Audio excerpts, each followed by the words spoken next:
Good evening, good evening. How is everyone doing? Good evening. I hope that you are having a great evening. Sorry. We are talking about the negative mind loop. Yes, the things in your subconscious that just could be holding you back without you knowing it. Yes, and if this is your first time, my name is Carl Knock, the digital strategist. And my name is Nicole Knock. And we are with Around the Leaf Consulting. And so we're going to get right into what it means to kind of talk about this negative mind loop. You kind of want to kind of introduce where we were introduced from? So, as you know, if you've been with us for a long time, if you haven't, thank you for joining us. And we are avid consumers of knowledge. So we read a lot, we listen to a lot of podcasts, we love improving, ourselves and each other, really. Yes. So this concept came about from a book called Psycho-Cybernetics. Who is the author? Darn it. Maxwell. I always forget the author, but it's called Psycho-Cybernetics. There's no other book by that name. And it's basically, what it is he was a plastic surgeon, and he was doing all of these plastic surgeries and making people feel better about themselves or trying to fix their problems. Well, then he was perplexed because when they'd come back, the person with the big nose who thought everybody was staring at him would come back, and even though his nose was fixed, he'd still feel like someone was still staring at him. Or, so it was ingrained in his mind that there was this somewhat of a deformity or an oddity about him that wasn't fixed by physically altering his image. So this plastic surgeon became fascinated by this idea and the fact that he wasn't really doing any good by just putting them under the knife and fixing them that way. So what he did is he just plunged into the field of psychology and did all this research. I think he was 60 years old when he started, something like that. But he went through all this research and everything and started looking at the brain like a computer. And in that, he'd look at the brain like a computer that was programmed and deconstruct it to see how it could be reprogrammed. So, like this book, Psycho-Cybernetics, I mean, it's a wonderful read. Please go ahead and read. Hey, Clifford, how you doing? And the author is Maxwell Maltz. There you go. Dr. Maxwell Maltz. It's a wonderful book. It's a wonderful read. If you don't have time to read, there's always Audible. Audible's amazing. But it just kind of, it treats your brain like a computer. And all of these default settings that you have from socialization, from your upbringing, from just the interactions that you've had with society that has created your personality, those things can be deconstructed. And those things could also be hurting you, and that's what we're going to be talking about. Yes. And so what happens is as you're growing up, there are different things, you meet different people, and for whatever reason, you might get a negative influence, something said about you negative, and it could be anything. It could be, stop that, do this, why can't you be better? It could be anything, really, from your socialization. Those kind of things shape us, and whether we like it or not, they stay with us. Those kind of negative labels put on us or limitations put on us by people of authority. What's up, Russell? Welcome. And go ahead. Yeah, so when they have that place of authority, parents, teachers, pastors, whatever it might be, government figures, you get this, when those negative things kind of get that emotion rising, right? What ends up happening is kind of like a server in your mind takes a snapshot of that. Do you need any water? I don't. I'll get you some water. Okay. He's a little sick, so. I apologize. So we So you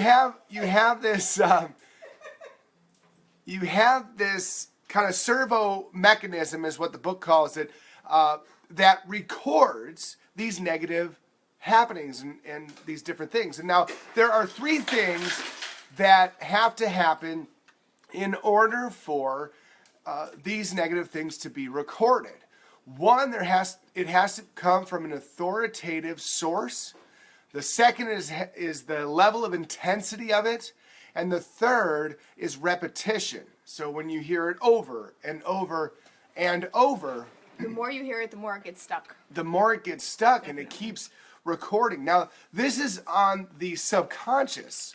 Okay, so this isn't exactly something that you yourself are learning or focusing on every day, maybe initially, but you move on, right? You grow up, and it's amazing how something said to you, oh, he's no Einstein, Yeah, you know, definitely. can really,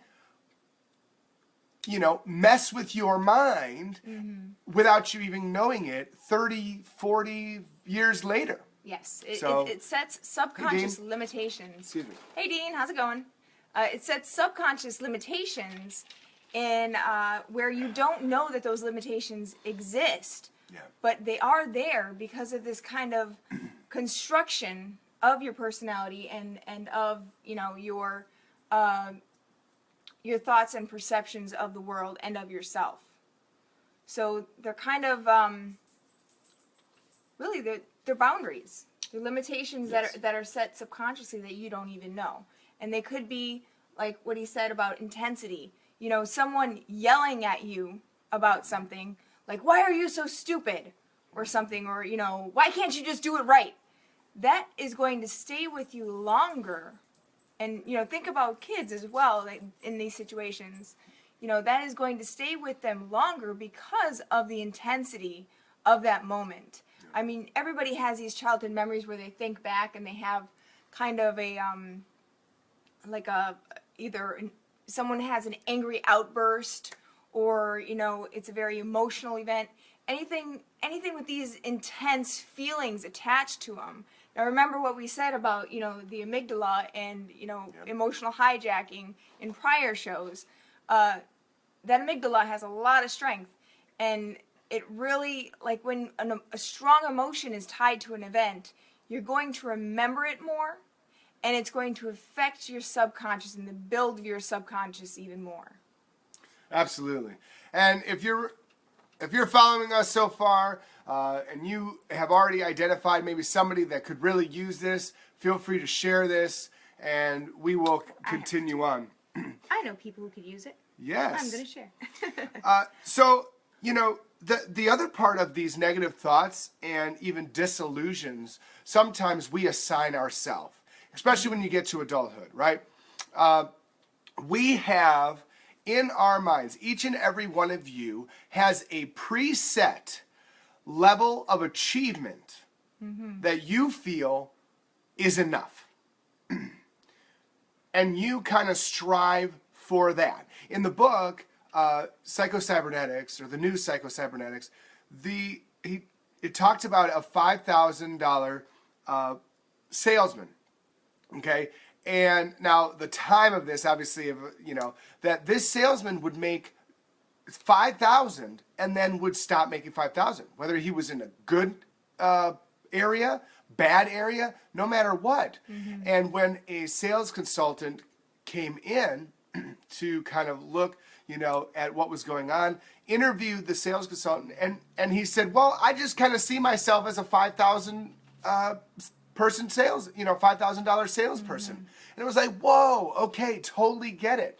And I'm sure you work with people, or if you employ people, you have workers that just kind of seem like they're average, like they just get enough to not be fired, right? Or they just give enough so they can go home and they get their paycheck, and they're not living up to any huge successful goals.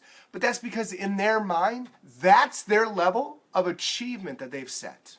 And you think about it now, if someone say, like you said, say work, for example. Like everybody knows, or not everybody knows, but we used to own a construction company. So there were people who would show up and they do like the bare bones minimum Yeah. of anything they could do just to get paid, by the hour. And you got to think about it where, if that person felt like or was motivated to feel like they were a skilled carpenter and they were the best in the trade, they would act completely differently.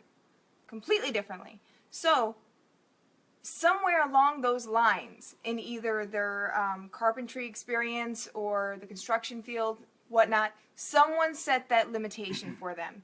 And it might not even be while they were at work, doing carpentry or anything like that. It might have been when they were a child, when they were trying to do something. And they said, no, it's not good enough. You're not good enough, or whatever. Those kind of little moments shape that kind of confidence and ability to actually like go further. So this is kind of about opening that up and actually realizing that those boundaries are there. I mean, you got to think about it. That's some deep stuff. Like, you set your limitation. You already know going into a job, going into anywhere, you can already say, oh, I'm probably not even going to be a manager here. Yeah. Or I'm probably only going to be a worker. Mm-hmm. Or I'm probably only going to, just make ends meet if I'm, starting a business. At best, I'll make ends meet. Like, those things pre-program your actions. Because thoughts turn into actions. And that's what you got to watch out for. Yes, definitely. And this inferiority, where it comes from, is it comes from our conclusions or our emotional viewpoint of the facts.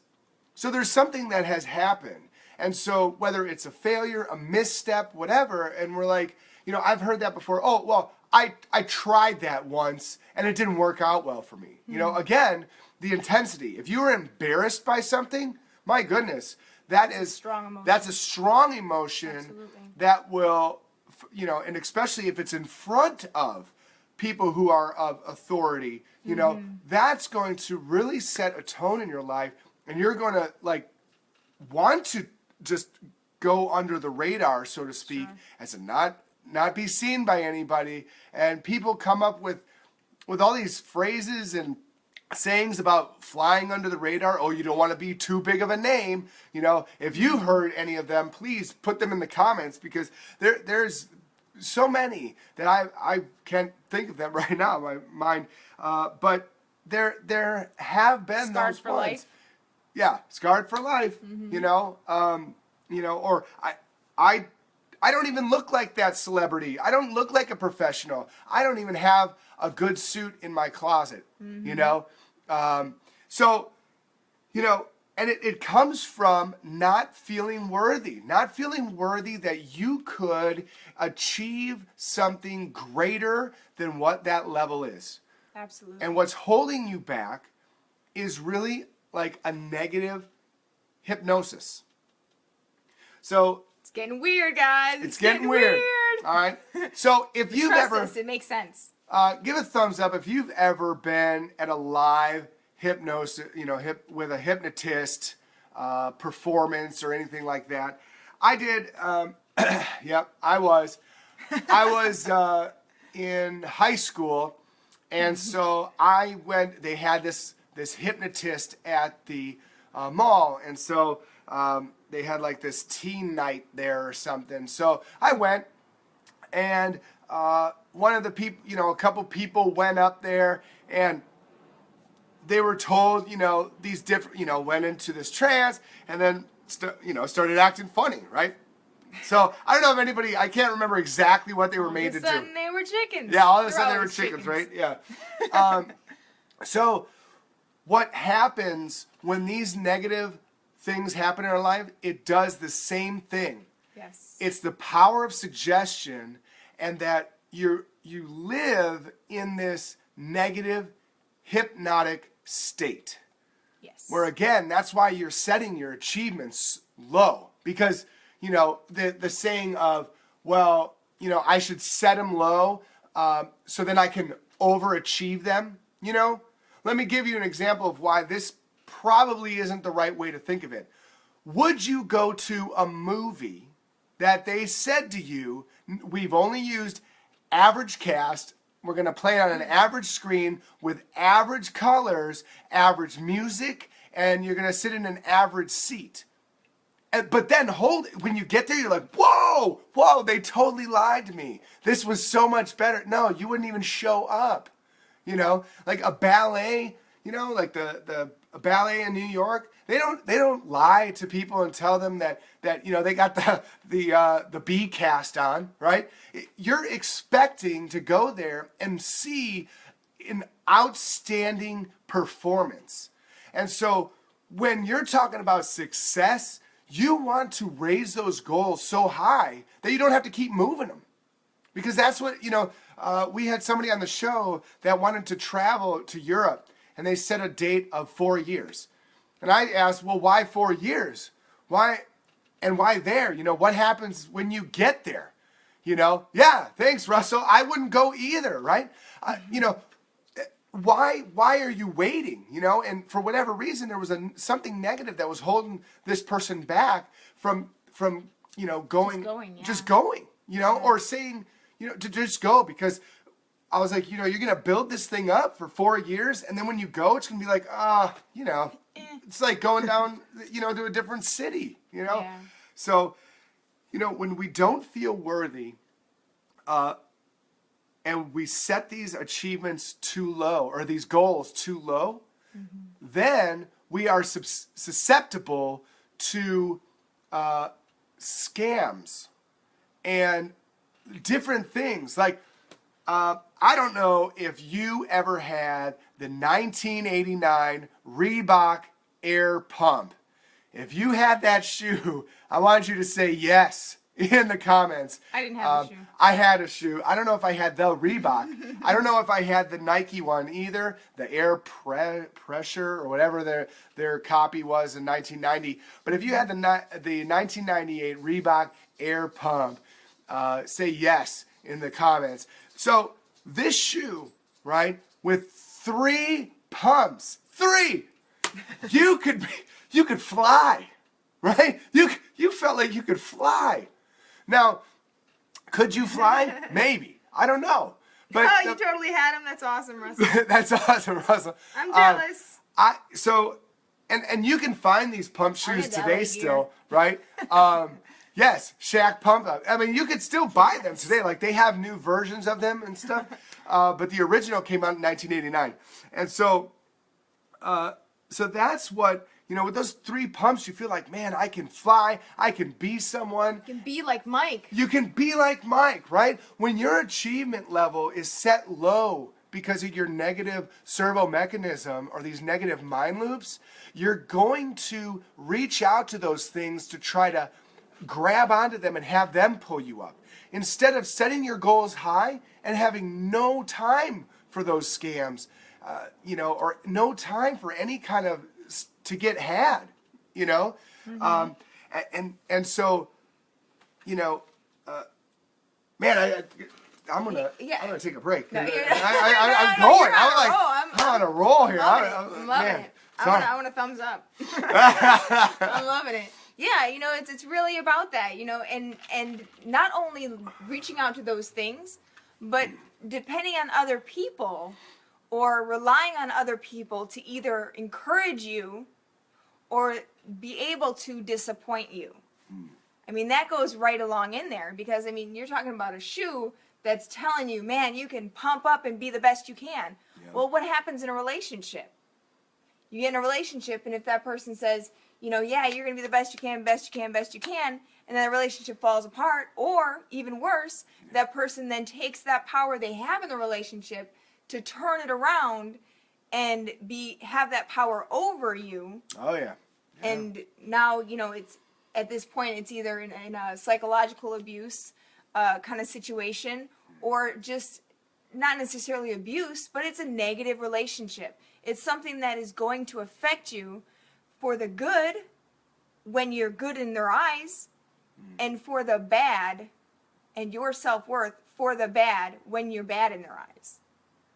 Right. That makes sense. Yeah, no, that definitely makes sense. I mean, it's you know, and so where these kind of things come from, where these kind of like just be average comes from, is everything when you're growing up and you hear statistics, everyone's talking about the average person. Well, this takes the average person blank amount of time. Or, well, the average person gets a C in this class. Or the average person, the average, what I heard in school, in elementary school, the average girl is bad at math. And that was told to me by a girl, by the way, who felt she was bad at math. Well, the average girl is bad at math. We're just bad at math. I bought into that. Yeah. I did. Okay. So when you hear about... Till college I did. Right. Yeah. I remember that. Yeah. I remember you telling me about that. And then I was like, screw this, I'm taking statistics just because I can. And she did. And I did. And I aced it. But yes. And because she put her focus with that statistics on being successful. She said that I'm making this my goal. I am going to get this done. And she did. She did. So with this average person, I mentioned earlier kind of a negative thought of, well, he's no Einstein, right? Well, the problem is that Einstein was no Einstein. It's true. Like there's this celebrity image of Einstein. It's this kind of aloof, crazy dude that's standing in front of a blackboard that has about 1.5 miles of an equation on it. The reality is, from studies that were done of Einstein, is that he actually subbed out a lot of his mathematician equations. He was more of the thought leader. He was the dreamer. He was the one that imagined himself as a photon chasing another photon and what it would feel like. Yes. Right? So he was bad at math, meaning that if you are a C or better student at math, you are better than Einstein at math. Yes. You have a higher standard of math than Einstein did. But I mean, that honestly goes back to the whole, I didn't want to. No, you're good. That goes back to the whole grading system and the kind of limitations that we put on children just by giving them a test and expecting them to either do well or fail at it, and how that kind of impacts, a child that's going to get a C every test they have constantly, that's that repetition. That's that constant, dagger in their head that they are average. And they're only going to obtain average because they have an average intelligence. And it might not even be that. It might be that they learn a different way. Right. Or that tests is stressful for them. And they're not good testers. And there's been plenty of studies on that, but we won't get into that. We'll go ahead and get back into the psychocybernetics. We'll get into that another time. Yeah, we can. We can if you want to, because I have plenty of stuff on my mind about that one. Yes, absolutely. So there's different ways to kind of break this hypnosis. Okay, the major thing of it is that you're going, like, if I put a cap on it, is you're going to take the power away from your past. So the things that are holding you back, these negative mind loops, these negative mind, you are going to treat it like a computer and you're going to hack the system. And what you're going to do is you're going to take power away from that virus in the past, which is this emotion. It's kind of like there was in the book, it was talking about a quarterback who said what made him the most successful is that he would forget the miscues, the missnaps immediately, so he could focus on pushing farther down the field. Yes. Now I want to add a little bit to that and say, don't just forget it, but forget the emotion of it. Yes. Take that lesson, and we said that in our forgiveness series, but you want to take that lesson still, because you need to there's something that was meant for you there, maybe, or just take something from it, right? But leave the emotion in the past. I will kind of caveat on that one, because that's kind of what happened with Green Bay and I saw it happening because they were losing that first half, and I was like, they're mentally hijacked. They're emotionally hijacked. Yeah. You could see it on their face, you know, and in that case, with the quarterback saying that they the Steelers, the same thing. The Steelers, the same thing. Same thing. That at that point, when they forget that fail, no sad faces and mad faces. We need time to heal. It's okay.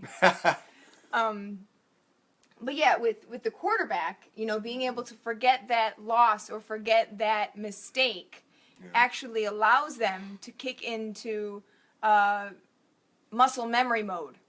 Yeah.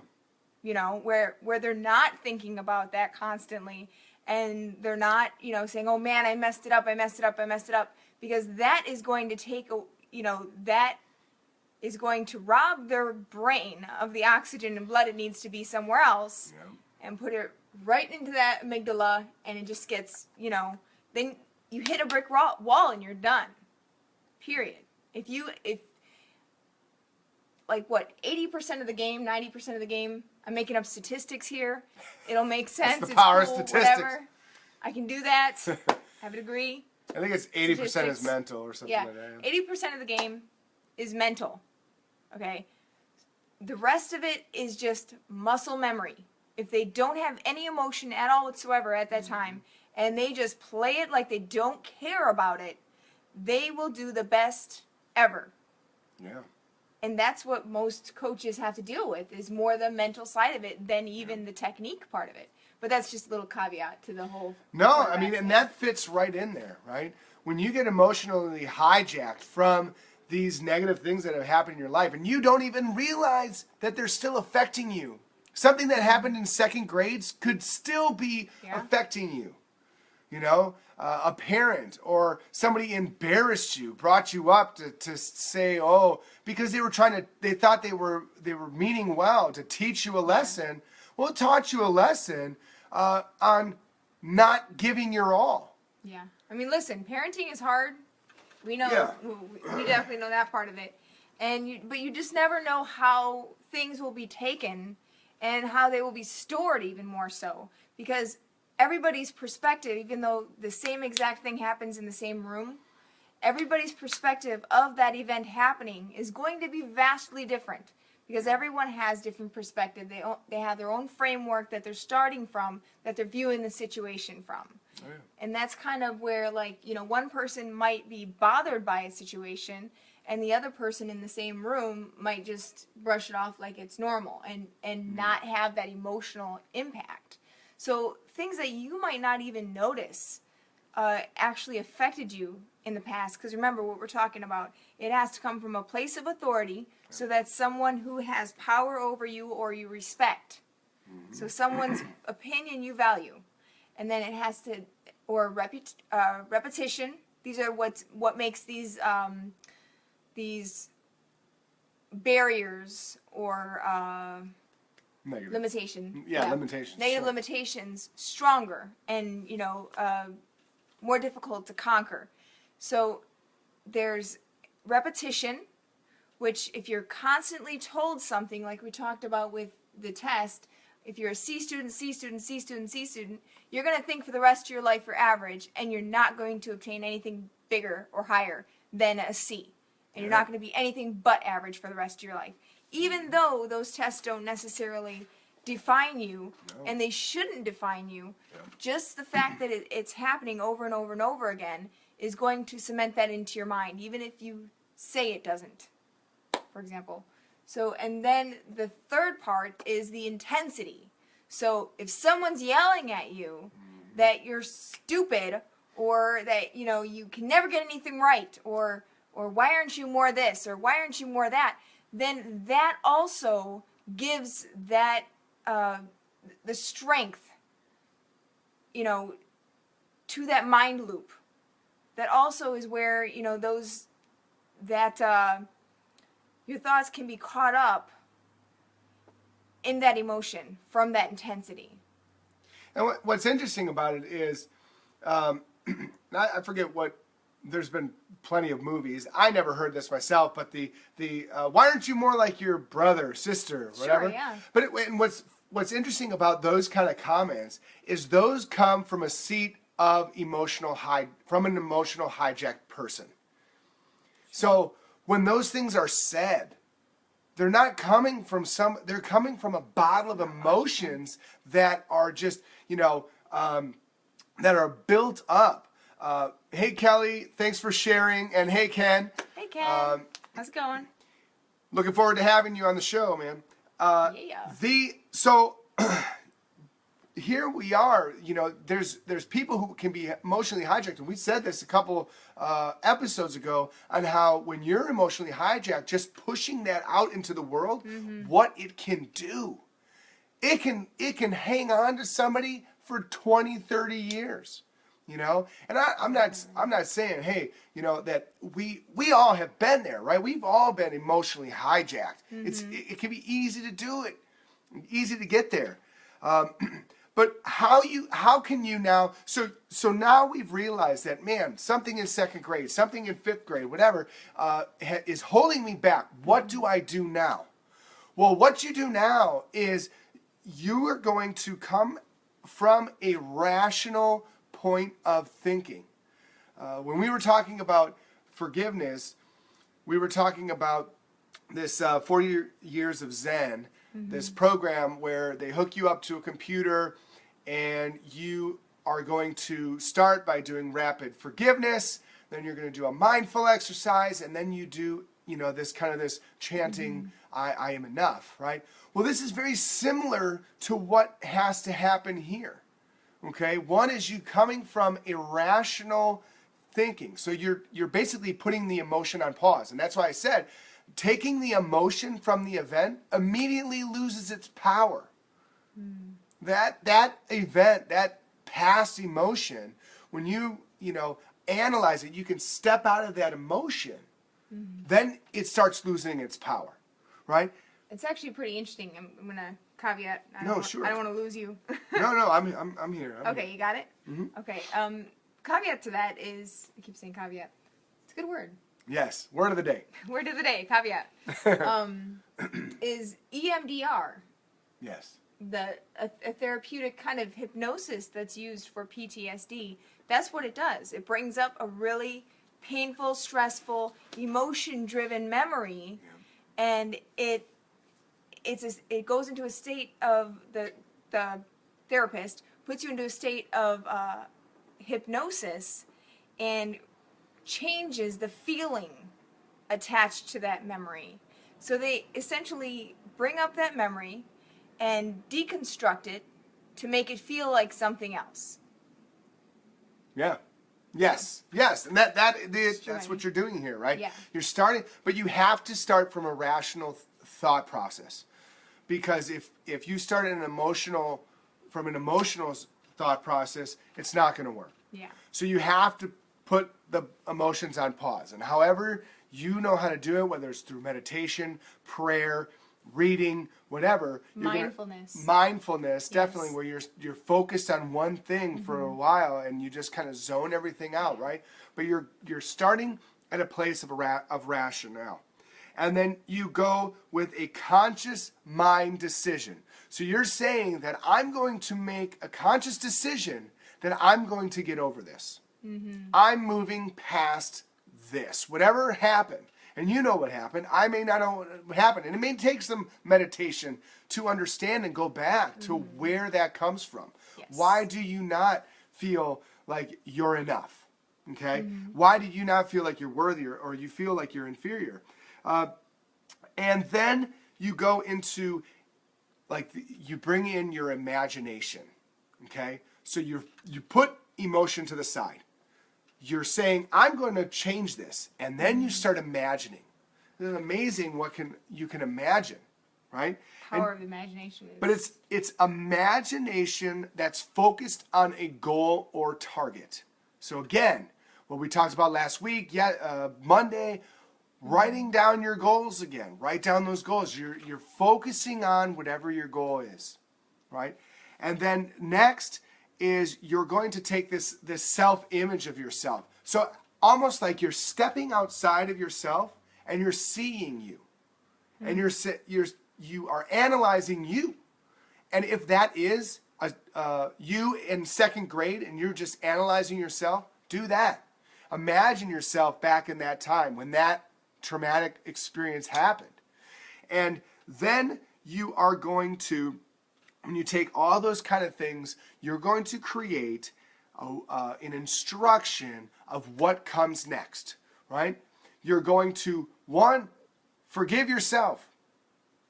And you're going to then forgive the person that hurt you or said those negative things. And if you don't exactly know how to do this and you haven't been on this show or seen this show before, we have a whole week that was dedicated to forgiveness because it's so important in getting over those hurdles towards success. Absolutely. And you're going to, when you can forgive yourself and then realize that you are enough, that event, that misstep, what that person said about you isn't true. Again, it came from a person that was emotionally hijacked. And you analyze it and say, well, they were just emotionally hijacked. And I caught that. It was like a virus. And I caught it. And you're releasing that emotion and you're releasing that past. And you're then focusing on what your goal is. So if it is to be like Einstein, realize that you are already, there's a part of you right now that is better than what Einstein was. He may have been better in one thing than you, but I guarantee you there's probably more than one or two things that you know how to do really well that he didn't. Absolutely. You know, same thing with Michael Jordan. Great at basketball, but he may not be good at something that you're great at. So realize that when you set your standards to other people, you need to make sure you know what standard you're setting yourself to. Because sometimes we just compare ourselves to that to give us kind of an escape, like an excuse. That's the word I'm looking for. An excuse of why we shouldn't strive higher. Well, I'm no Michael Jordan. I'm no Einstein. And those things stem from something that happened in your past. You know? So when we can do that, we then take the power from the past and you take that energy and you send it forward to your goal. And you lift your goal higher. Write that goal even bigger. Where it's that way, it can, and we're gonna have a show on goals, on height of goals. But and that's gonna help you so you can stop these negative mind loops and hack your brain to be able to take that away so your mind doesn't keep going there. You don't stay average. You're not an average person. You are uniquely made. Now, whether you view that from a religious standpoint, that God has made everyone with unique ability like a snowflake, then know that you are unique. And there is something that you know how to do, that you're passionate about, that no one else knows how to do. And if you focus and strive on that passion, that you can then go reach new heights. Nobody can stop you. You'll be unstoppable. And that is what being able to conquer your negative mind loops. That's, yeah, all awesome points. Thank you. Thank you. If you would like this, I can email this to you. These things, if you didn't take notes, no worries. Head to our website, aroundtheleaf.com. Send me over that, hey, I want that list for negative mind loops. I will email that back over to you. And so you can have that with you. Absolutely. And if you can't necessarily think of a time, because it's not really easy to recall these things, especially if they are kind of, you know, holding you back subconsciously. I mean, it's subconscious. It's kind of difficult to figure that out. But a way to kind of bring that forward and find out what those blocks are are to challenge your preconceived notions. Yep. So if you respond in a way, you just respond. Off the hip, you just respond to something, whether it's a challenge or a situation, anything. You respond in a certain way. And then just ask yourself, why did I respond that way? Where did that come from? Because chances are it's not intrinsic. Chances are if you became afraid or you started doubting yourself after you started facing certain challenges, those aren't intrinsic. Those were created. They can be destroyed and replaced. Yep. Yes. Outstanding. I hope you have enjoyed this show.